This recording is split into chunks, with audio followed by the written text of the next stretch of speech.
Hello, and welcome back to Exceptional Explorers. Last time I personally was here, we spoke a little bit about the wonders of pediatric yoga and what good it really does for really children from birth and up.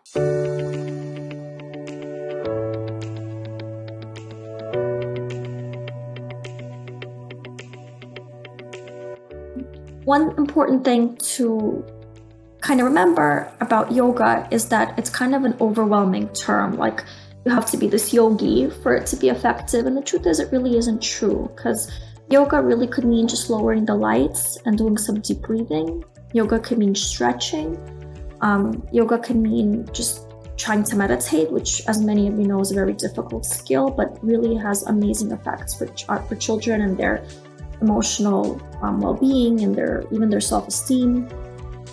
So you truly don't have to be a yoga expert or a yoga teacher or any of that kind of thing to practice this at home with your own kids, and really to see the effects, especially if you implement this into your everyday routine with your children as part of your winding down process, or maybe throughout the day, if time permits. And even if it becomes an established habit, you might see your own children kind of start to do this on their own and use it as a tool for themselves to kind of relax when they're feeling stressed. That's really the ideal goal, right? For our kids to be able to feed their souls emotionally and find solutions and safe and positive coping mechanisms, right? Obviously, that doesn't happen overnight. And as adults, we still evolve trying to find that space and that area where we relieve stress, and we're areas that make us feel calm, or hobbies that make us feel calm.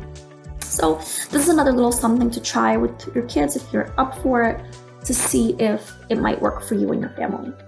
I did talk to you guys a little bit about chanting, and chanting is a little bit of an awkward thing for many people because, if this isn't part of your everyday life, it's a little strange to sit down and start to chant. But research just does show that chanting is a very calming and soothing, and it's a great sensory experience for young children.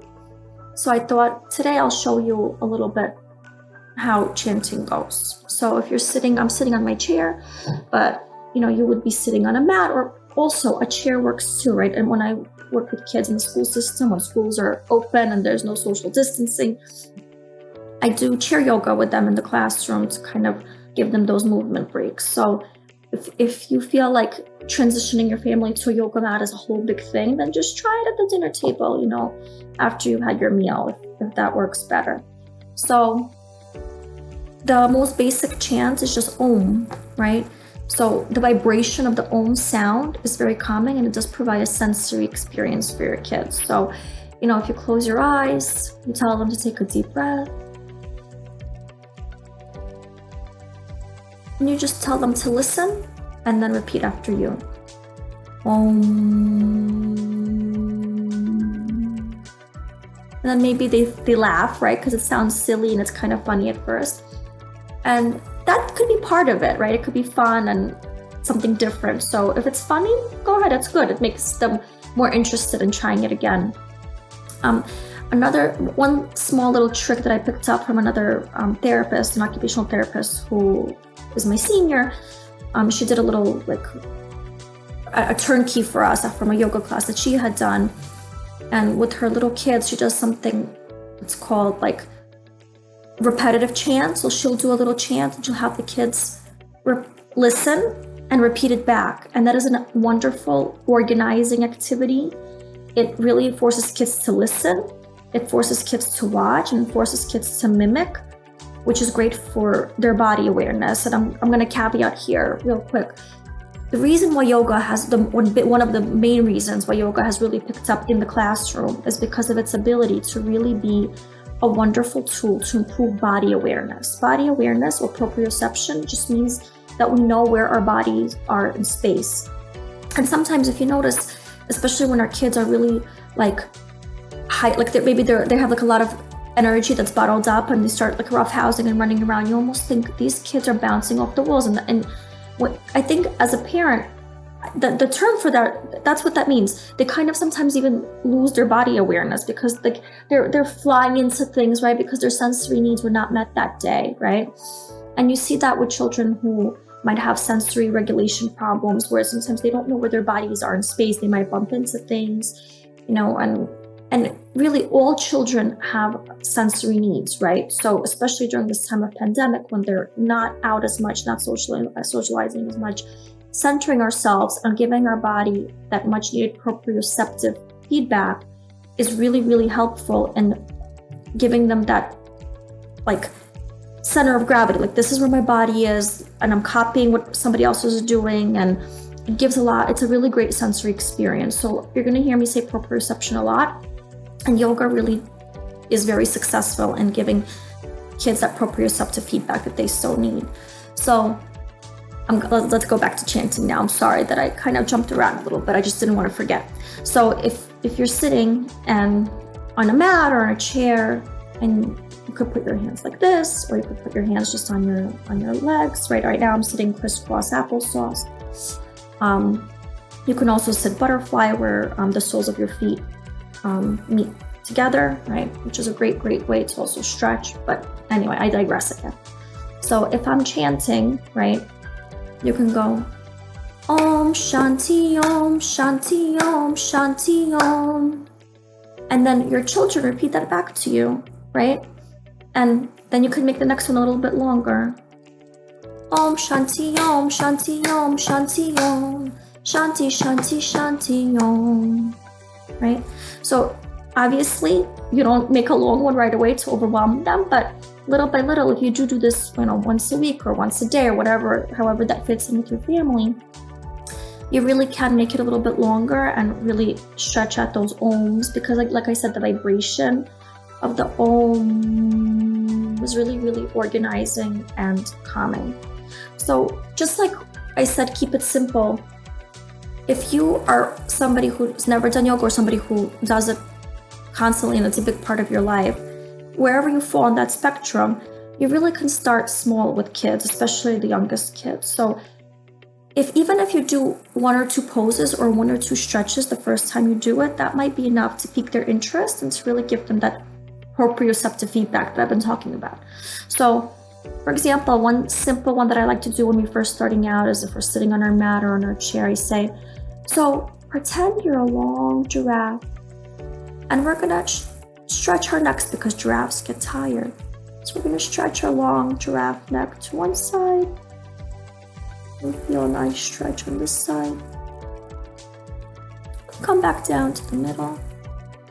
We're gonna stretch our long necks to the other side. Ooh, I feel it right here.